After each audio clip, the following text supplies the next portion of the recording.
अक्षास्त्रगपरशुं गदेषु कुलशं पदमं धनुष्कुण्डिकां दण्डं शक्तिमशिं च चर्मजलजं घण्टां सुराभाजनं शूलं पाशसुदर्शने च ददतीं हस्तैः प्रसन्नाननां सेवे सैरिवमर्दनीं महां लक्ष्मीं सरोजस्थिताम्। नमस्कार, स्वागत है आपका आचार्य वाणी में। मैं आचार्य डॉक्टर विक्रमादित्य आपके साथ हूँ। आज का विषय हमारा है तुला राशि वालों के लिए ग्रह नक्षत्रों का योग क्या बनने वाला है अक्टूबर के मध्यकाल में। देखिए, तुला राशि वालों, आपकी राशि में महत्वपूर्ण परिवर्तन का योग बन रहा है। आपकी राशि के स्वामी शुक्र इस वक्त मंगल की राशि में प्रवेश करने वाले हैं, बृहस्पति के सम्मुख आने वाले हैं। ये विशेष योग अक्टूबर के मध्यकाल में बनने वाला है और आपकी राशि के अंदर सूर्य पदार्पण करने वाले हैं इसी अक्टूबर के मध्यकाल में। सूर्य 12वें भाव से निकलकर थोड़े से कमज़ोर अवस्था में आपकी राशि में प्रवेश करने वाले हैं। ये आपके लिए बहुत महत्वपूर्ण है। सूर्य तुला में आकर सबसे कमज़ोर हो जाते हैं और ऐसे में एक खास उपाय हम बताने वाले हैं आपको। कार्तिक के अंदर शास्त्र में पौराणिक मत से वो अनादिकाल से व्यवस्था बताई गई है, लेकिन लोग उस कथाओं के अनुसार से लोग उसके महत्व को भूल जाते हैं, किस कारण से वो बात बताई गई है। ये सारी बातें हम आपको बताने वाले हैं। कौन से खास उपाय हम हर चीज़ का, देखिए, सकल पदार्थ है जगमाही कर्महीन पुरुष पावत नाही। ज्योतिष जो है ना, वो वास्तविक तौर पे एक चीज़ों को समझने का तरीका है, कि डायग्नोज करने का तरीका है कि हमारे जीवन में सुख दुख जो भी आ रहे हैं किस कारण से आ रहे हैं, कौन सा ग्रह कौन सा जिम्मेदार है, उसको ये सही से अध्ययन करके समझा जा सकता है। और कष्ट के निवारण करने के लिए रेमेडियल एस्पेक्ट क्या है वो भी ज्योतिष से ही निकलते हैं, लेकिन वो पौराणिक मत से हमें समझना चाहिए। हमारे ऋषि मुनियों ने हर चीज़ के रहस्य को हमारे पौराणिक कथाओं के माध्यम से उपस्थित किया है, लेकिन हम समझ नहीं पाते। हम इसी पौराणिक मत को इस ज्योतिष विज्ञान के साथ जोड़कर, पंचांग उसी का प्रमाण है।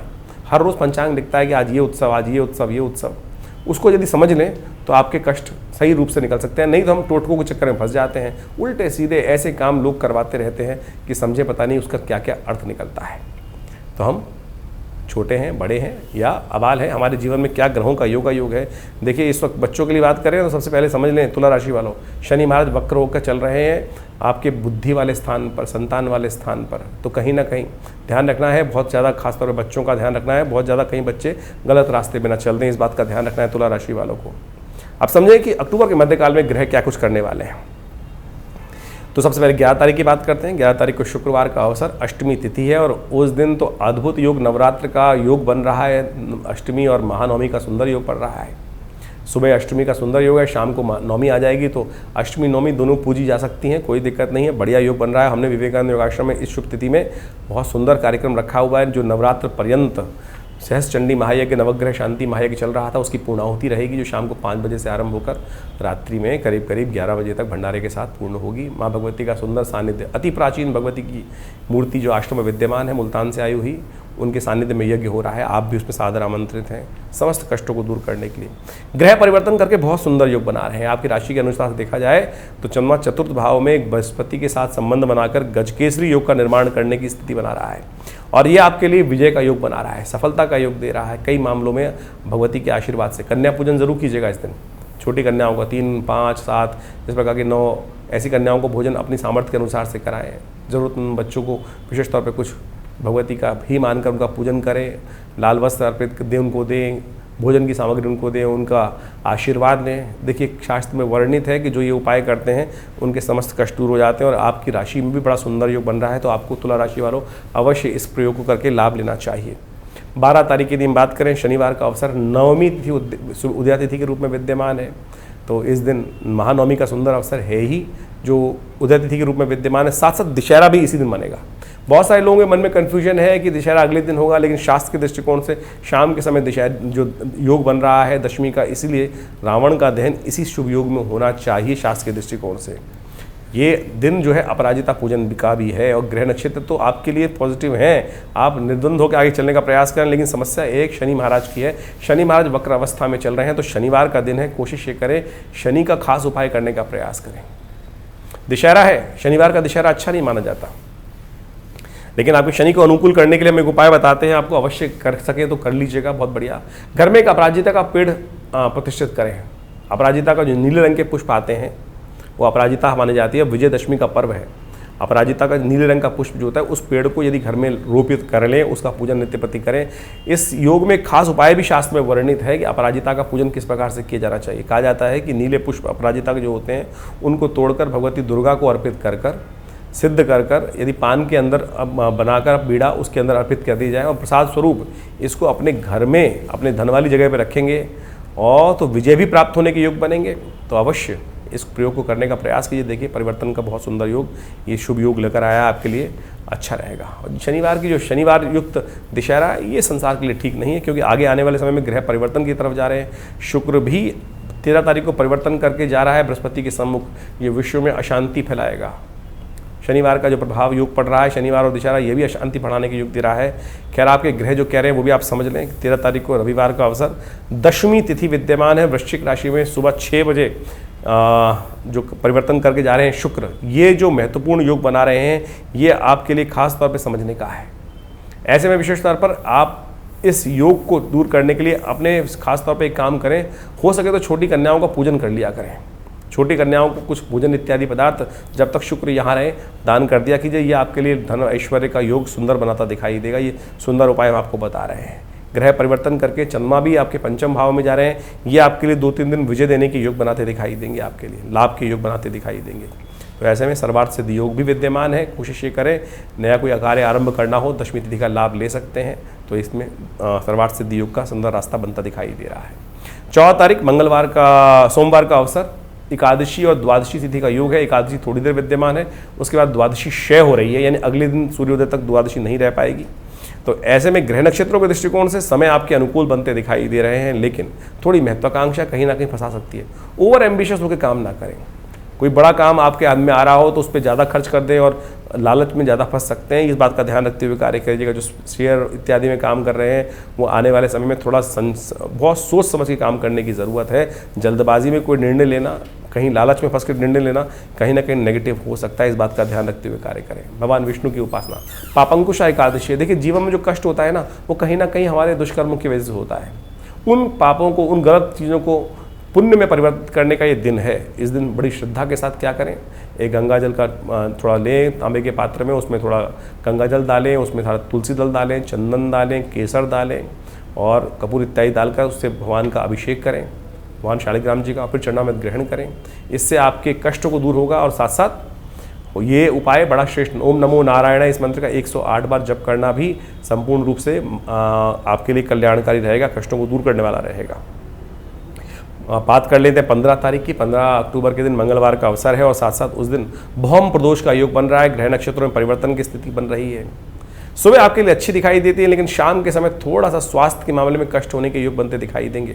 आने वाले कुछ दिनों में स्वास्थ्य पर ध्यान रखने की ज़रूरत है। मौसम बदल रहा है, स्वास्थ्य का विशेष तौर पर ध्यान रखते हुए कार्य करने की ज़रूरत है। भौम प्रदोष है, हनुमान जी का स्तवन करना, हनुमान जी का पूजन करना आपके लिए बढ़िया रहेगा। 16 तारीख बुधवार का अवसर, चतुर्दशी तिथि उदया तिथि है और शाम के समय पूर्णिमा आ जाएगी, तो बड़ा सुंदर योग बनेगा कोजागरी का।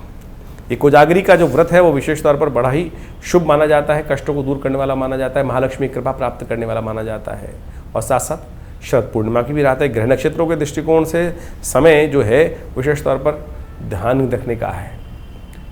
ये समय अननेसेसरी खर्चे बढ़ाने वाला रहेगा। अननेसेसरी कुछ शत्रु आपको परेशान कर सकते हैं, प्रतिद्वंदी थोड़े परेशान कर सकते हैं, तो उसके लिए खास तौर पे आपको कुछ उपाय करने की ज़रूरत है। हो सके तो श्री गणेश का स्तवन करें, पालक गौशाला में जाके दान करें तो अच्छा रहेगा आपके लिए। कोजागरी बहुत इंपॉर्टेंट है। भारतीय संस्कृति में कोजागरी को बड़ा अद्भुत कहा जाता है। क्या है, कौन जागता है, जो जागत है सो पावत है, उसका महत्व है। शास्त्र में अद्भुत कथा आई है और हमने भी आश्रम में बड़ा यज्ञ रखा है इस दिन, इसका महत्व समझ लीजिए। 16 अक्टूबर को बुधवार के दिन कोजागरी पड़ रही है। ये कोजागरी की रात, जैसा नाम है कोजागरी, कौन जागता है, जो जागत है सो पावत है, जो सोवत है सो खोवत है। महालक्ष्मी कृपा प्राप्त करने की अद्भुत रात्रि है और कहा जाता है भगवती महालक्ष्मी जो इस दिन रात में उनका स्मरण करते हैं, उनका यज्ञ करते हैं, उनका पूजन करते हैं, चांद की रात में बैठकर, उस पूर्णिमा के चांद के अंदर बैठकर भगवती का जो स्तवन करते हैं, उनके जीवन में समस्त प्रकार से कृपा प्राप्ति करने के योग बन जाते हैं। ये हमने अकाट्य प्रयोग देखा है शास्त्र के दृष्टिकोण से। इसकी कथा भी बड़ी विचित्र है। शास्त्र में जो कथा प्रमाणित है वो भी हमें समझनी चाहिए। कोजागरी की कथा है क्या। कहा जाता है कि अनादिकाल के अंदर जब इंद्र पूरे वर्चस्व में थे तो अपने अहंकार में मदमस्त थे। एक दिन संसार का भ्रमण कर रहे थे, ऐरावत पर आरूढ़ होकर सामने दुर्वासा ऋषि वन में भ्रमण करते हुए आ रहे थे। इंद्र को देखा, उन्होंने प्रणाम किया और इंद्र के स्वागत में वन फूलों की बनी हुई माला जो उनके पास थी उन्होंने इंद्र को उपस्थित करी। इंद्र ने उसको लेकर आदर से लिया, लेकिन हाथी के सिर के ऊपर, ऐरावत के सिर के ऊपर रख दिया। ऐरावत भी मदमस्त था। जब राजा मदमस्त है, इंद्र मदमस्त थे, तो उसने उस सूंड से उस माला को पकड़ा और जमीन पर पटक दिया। दुर्वासा वहीं सामने उपस्थित थे। दुर्वासा ने श्राप दिया, श्री विहीन हो जाओगे, तुम इतने अहंकार में हो, सम्मान भी करना नहीं जानते हो। जो ऋषि ने अपने श्रद्धा के सुमन तुम्हें अर्पित किया, तुमने उसका तिरस्कार कर दिया। तो दुर्वासा ने इंद्र को शाप दिया। और कहा जाता है कालांतर में भगवती जब ज़्यादा किसी के पास धन हो जाता है तो धन से भी वो उपराम हो जाते हैं, सम्मान करना छोड़ देते हैं। ऐसे में भगवती का श्री ने धीरे धीरे देखा कि संसार में जिस प्रकार की स्थिति है, पूरा वर्चस्व था, सब कुछ था, लेकिन लोग संस्कार विहीन हो गए हैं। तो भगवती उन संसार से निकलकर, कहा जाता है कि समुद्र में प्रवेश कर गई। जब संसार में समुद्र में प्रवेश कर गई तो पूरा संसार श्रीविहीन हो गया। तब समुद्र मंथन हुआ। समुद्र मंथन के उपरांत भगवती का जो विशिष्ट प्रादुर्भाव हुआ है समुद्र से, वो इसी कथा के कारण से हुआ है। तो कहा जाता है कि उसी शाप के कारण से इस दिन सुंदर रूप से जो भगवती की आराधना करते हैं, माँ भगवती कृपा प्राप्त करने के निमित्त, कहा जाता है इंद्र पर आरूढ़ होकर, जो विशेष तौर पर ऐरावत पर आरूढ़ होकर इंद्र के साथ भगवती महालक्ष्मी स्वयं पूरे संसार का भ्रमण करती हैं इस दिन। और जो भगवती का स्तवन करते हुए मिलते हैं, जो जागते हुए मिलते हैं, कौन जागता है, कोजागरी की रात, शरद पूर्णिमा की रात बड़ी अद्भुत है। और इस दिन हमने विवेकानंद योगाश्रम में भी सुंदर यज्ञ रखा है, श्री सूक्त का यज्ञ, भगवती महालक्ष्मी का सुंदर यज्ञ। उसमें आप स्वयं भी अपने घर में बैठ के करें। कहा जाता है कि बिल्व पत्र के पेड़ के नीचे बने हुए यज्ञ कुंड के नीचे स्थित होकर भगवती की आराधना करने के लिए सुंदर जो योग बनाते हैं, संकल्प करते हैं, पूजन करते हैं, भगवती की महालक्ष्मी के सुंदर स्तवन का पाठ करते हैं। इस तरह जो ऋग्वेद के अंदर आए मंत्र का, ओम हिरण्यवर्णाम हरणिम सुवर्ण रजस्रजाम चंद्राम हिरण्मयीम लक्ष्मीम जातवेदो माव ताम आव जातवेदो लक्ष्मी मनमगामिनीं यस्याम हिरण्यम विंदेयम गामश्वम पुरुषानम अश्वपूर्वाम रथमध्याम अस्तिनाथ प्रमोदनीं शम देवीं पवै श्रीमादिम युक्ताम। इस प्रकार से पूरे 16 मंत्र हैं। इनका जो स्तवन उस रात्रि के वक्त में करते हैं, भगवती की अद्भुत कृपा प्राप्ति के योग बन जाते हैं। हमने विवेकानंद योगाश्रम में इस सुंदर रात्रि के अवसर पर ये सुंदर कार्यक्रम रखा है। आप सब अवश्य इसमें सम्मिलित हों भगवती कृपा प्राप्त करने के निमित्त। देखिए, चमत्कार की रात्रि है, जागने की रात्रि है, और ये शरद पूर्णिमा की रात्रि, कोजागरी की रात्रि जो 16 अक्टूबर को पड़ रही है, अद्भुत है। और ऐसे में अवश्य जीवन में पता नहीं कौन कौन से कर्म हो जाते हैं, कब कष्ट उत्पन्न हो जाता है, उन सब से निवृत्ति का हमारा ये कार्यक्रम जो हम इस चैनल के माध्यम से आपके समक्ष रहते हैं, प्रत्यक्ष प्रमाणों के साथ उपस्थित करते हैं। ज्योतिष केवल ग्रहों का खेल नहीं है, ग्रह तो खेल खेलते हैं, उसको रेमेडियल एस्पेक्ट जानने के लिए जो रेमेडियल एस्पेक्ट है वो तो ये निवारण और कारण और निवारण है। ग्रह तो कारण है, कारण का निवारण क्या है? वो परमात्मा की आराधना है। क्यों वंचित होते हो कष्ट से, कष्ट में क्यों रहते हो, इस बात को ध्यान रखते हुए कार्य करें तो इसको करेंगे तो बहुत शुभ रहेगा, अद्भुत रहेगा, कल्याण का योग बनने वाला रहेगा आपके लिए। तो आपने कोजागरी का महत्व समझा और हम बात करने जा रहे हैं 17 तारीख की। तो तुला राशि वालों, 17 तारीख के दिन, अक्टूबर के दिन बृहस्पतिवार का अवसर है, पूर्णिमा उदय तिथि है, और इस दिन विशेष तौर पर ग्रह नक्षत्रों के दृष्टिकोण से संक्रांति का योग भी बन गया है।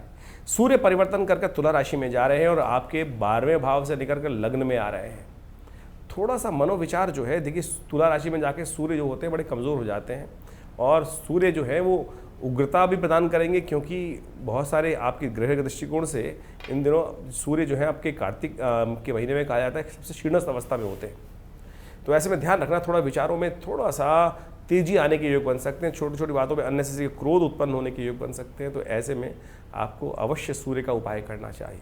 कार्तिक के पूर्ण महीने में मैंने हमने कार्यक्रम के आरंभ में बताया था कि पौराणिक महत्व बड़े बताए गए हैं और विभिन्न कथाओं के साथ विभिन्न स्थितियों को ठीक करने के रास्ते जोड़ दिए गए हैं।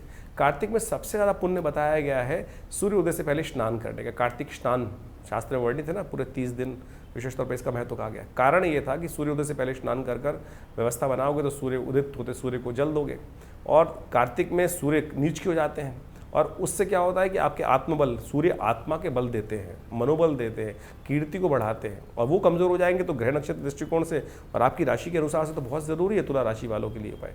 उदित होते सूर्य के समय पर गायत्री जप करते हुए उनको अवश्य जल अर्घ दें, या ओम घणी सूर्य आदित्याय नमः इस मंत्र का जप करने का नित्यप्रति प्रयास करोगे तो ये सूर्य नेगेटिव नहीं होंगे और आपकी कीर्ति में 4 चांद लगाने के योग देंगे खासतौर पे। इसलिए शास्त्र में जो वर्णित प्रयोग है उनको सही रूप से समझने का हमें प्रयास करना चाहिए। ग्रह नक्षत्र परिवर्तन की तरफ जा रहे हैं और शाम के समय चंद्रमा भी परिवर्तन करके मेष राशि में आएंगे करीब करीब 6:20 के आसपास। और ये परिवर्तन आपके लिए शुभ रहेगा, कहीं ना कहीं नई शक्ति का सृजन कर सकता है, नया उन्नति का योग बनाता दिखाई देगा, इसलिए विश्वास साथ काम करना आपके लिए अच्छा रहेगा। 19 तारीख शनिवार का अवसर, द्वितीया तिथि और चंद्रमा बहुत जल्दी जो योग बनाएंगे आपके लिए बहुत अच्छे योग बनाते दिखाई दे रहे हैं। वृषभ राशि वालों के लिए तो खासतौर पर बात करें तुला राशि वालों के लिए चंद्रमा वृषभ राशि में जाकर उच्च के हो जाएंगे और ये उच्च के चंद्रमा आपके लिए बड़ा सुंदर योग बनाएंगे, गज केसरी योग का निर्माण कर देंगे खासतौर पर। लेकिन समस्या क्या है कि बृहस्पति और चंद्रमा जो है अष्टम भाव में विराजमान है और ये जो आपके लिए जो खासतौर पर विराजमान जहाँ पर हैं ये थोड़ा सा बंधन रहेगा। खुलकर काम करने में देखो तो कि लेकिन लाभ की स्थिति है तो आप चिंता ना करें। मनोमस्तिष्क में कई बार क्या होता है कि सब कुछ बढ़िया होते हुए भी क्या होता है पता नहीं क्या होगा, ऐसी कुट लगी रहती है। विश्वास जगाइए, सब कुछ ठीक करने का रास्ता आपको प्राप्त होने के योग बनते दिखाई देंगे। आपको इस बात का ध्यान रखते शनि का उपाय करते रहें। शनि महाराज जो हैं इन दिनों वक्री चल रहे हैं तो शनिवार का दिन है, कोशिश करें शनि के मंत्र का जप कर लें, पीपल के पेड़ के पास जाके दिया अर्पित कर जला दीजिए, ये सुंदर उपाय रहेंगे, अवश्य कीजिएगा। 20 तारीख का दिन बड़ा अद्भुत है। इस दिन मंगल परिवर्तन की तरफ जा रहे हैं, मंगल कर्क राशि में प्रवेश करेंगे और ये कर्क राशि में प्रवेश करा हुआ मंगल अच्छा नहीं है, कमज़ोर हो जाएंगे।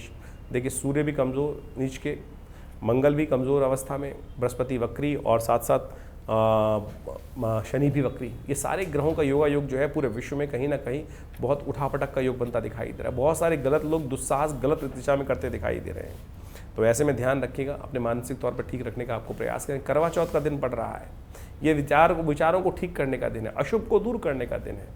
जिस प्रकार से भारतीय संस्कृति में कहा गया है कि जो जीवन साथी है वो संकल्प कर व्रत कर हमारे जीवन को शुभ करने का योग बनाता है, तो ये भारतीय संस्कृति में संकल्प का ही चमत्कार दिखाता है ना। तो ऐसे में विशेष तौर पर किसी भी रूप में आप अवश्य चंद्रमा का पूजन करने का, ये चंद्रमा मन का कारक है। चतुर्थी जो है ना, मन के हारे हार है, मन के जीते जीत। तो ये ऐसा नहीं कि विवाहित भी, हर कोई इस दिन चंद्रमा का पूजन कर अपने मन पर विजय प्राप्त करने का योग बना सकता है। और विशेष तौर पर चंद्रमा को दूध से अर्घ थोड़ा दें, देखिए कृपा के योग बनेंगे। बुध इस दिन उदय होने जा रहे हैं और ये आपके लिए बड़ा महत्वपूर्ण रहेगा। तुला राशि में लग्न में चलते हुए, आपकी राशि में चलते हुए बुध जो अस्त थे सूर्य के साथ कारण से वो अब उदय हो जाएंगे और वो आपके लिए पॉजिटिवता उत्पन्न करेंगे। ज्योतिष का ये जो प्रभाव है, ये गोचर का प्रभाव, ये आपने समझा। इस गोचर के प्रभाव के कारण से ही जीवन में कई प्रकार के योग बनते हैं। देखिए वैसे तो ये 12 राशियों के हिसाब से गोचर का प्रभाव हम आपके समक्ष उपस्थित करते हैं, लेकिन इसके अलावा आपकी जन्मपत्री जो है बहुत बहुत महत्वपूर्ण होती है, क्योंकि उसी वास्तु दृष्टिकोण से, जन्मपत्री के दृष्टिकोण से ही आपको समझा जा सकता है कि क्या कुछ ग्रहों का प्रभाव आपके ऊपर होने वाला है। जैसे इसको इस प्रकार समझ लीजिए बड़े आसानी से समझने के लिए कि जन्मपत्री और गोचर में क्या फ़र्क है वास्तविक तौर पर। दिन पर दिन हर रोज़ सूर्य निकलते हैं और हर रोज़ सूर्य अस्त होते हैं, चंद्रमा निकलते हैं, समस्त प्रकार के तारामंडल इत्यादि होते हैं, हवाएं चलती हैं। तो ये तो हर जितने भी इस धरा पे प्राणी हैं उनके लिए उसी प्रकार का प्रभाव पड़ रहा है। लेकिन आप कहाँ विद्यमान है, किस प्रकार का आपका स्वभाव है, किस प्रकार का है, वो हर व्यक्ति की फितरत अलग अलग प्रकार की होती है। मौसम सबके लिए सेम है, वो परिस्थितियाँ सबके लिए सेम है, 365 दिन सबके लिए सेम चल रहे हैं, वातावरण का प्रभाव चल रहा है और उसी का प्रभाव आपके हर व्यक्ति पर अलग अलग किस्म का प्रभाव वो उपस्थित कर रहा है। ऐसा नहीं है कि कोई बीमारी आई सब लोग उससे ग्रसित हो गए, बहुत सारे लोग बच जाते हैं। जो वास्तविक तौर पर हर रोज़ कईयों की किस्मत जागती है, कईयों की किस्मत सो जाती है। वो जबकि सूरज तो सेम निकला, हवाएं तो सेम चली, वातावरण की स्थिति भी सेम रही, एक घर में रहने वाले सभी लोग उसी प्रकार से हैं, लेकिन सबके लिए वातावरण सेम रहा, लेकिन परिवर्तन हर व्यक्ति के हिसाब से अलग अलग है। यही जन्मपत्री को समझने का तरीका है। तो गोचर का प्रभाव जिस प्रकार से नित्यप्रति ग्रहों का परिवर्तन हो रहा है वो सब पर पड़ रहा है, लेकिन हर व्यक्ति के हिसाब से अलग, क्योंकि वो परिस्थिति में, हर व्यक्ति अलग अलग परिस्थिति में है। उसको देखने के लिए, निष्कर्ष निकालने के लिए जन्मपत्री परम आवश्यक रहती है। आपके ग्रह नक्षत्र जन्म के समय पर किस प्रकार के थे, कौन सा कितना अकाउंट आप लेकर आए हैं भोग्य का, कितने प्रकार का भोग्य आपके जीवन में, भुक्त और भोग्य जो निकाला जाता है, क्या प्रभाव आपके जीवन में आने वाले समय में है ग्रह नक्षत्रों के दृष्टिकोण से, उसको समझने के लिए सबसे पहले अच्छे से चीज़ों को विवेचना करने की जरूरत पड़ती है और वो सबसे महत्वपूर्ण रहेगा। जन्मपत्री का गोचर का प्रभाव तो ये केवल आपको आभास दे सकता है ये कुछ होने के योग है। बहुत सारे लोग बार बार प्रश्न कर लेते हैं कि 12 भागों में आप पूरे विश्व को कैसे विभाजित कर सकते हैं।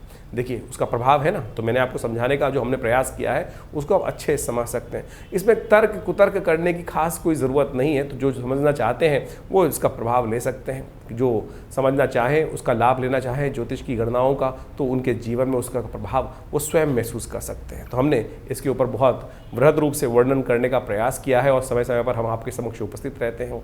और ज्योतिष को वास्तविक तौर पर हमें समझना चाहिए वैदिक दृष्टिकोण से, पौराणिक दृष्टिकोण से। हम अनेक अनेक प्रकार के उपाय अपने इस कार्यक्रम के माध्यम से आपके समक्ष रखते हैं और प्रयास करते हैं कि सब पौराणिक मत के अनुसार से ही उसको आपके समक्ष उपस्थित करने का प्रयास करें।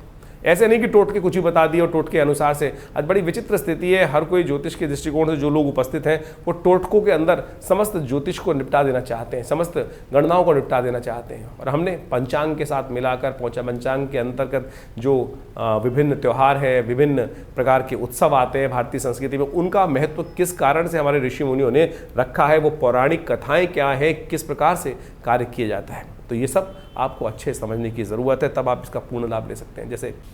जैसे करवा चौथ इत्यादि, कोजागरी का व्रत विशेष तौर पर इन्हीं दिनों आने वाला है, इसी अक्टूबर के मध्यकाल में। ये सब बड़े महत्वपूर्ण हैं, ये इतने चमत्कारिक मुहूर्त हैं। यदि हम अपने उस चमत्कारिक विधि को, भारतीय संस्कृति में जो विधि बताई गई है उसको ढंग से कर लें, तो आप सत्य माने विशेष तौर पर अद्भुत प्रकार से लाभ के योग बन जाएंगे, कष्टों को दूर करने के योग बन जाएंगे। कोजागरी का व्रत ऐसा ही चमत्कारिक व्रत है जो भारतीय संस्कृति में बताया गया है। हमने आपके समक्ष उसकी कथा भी उपस्थित करी।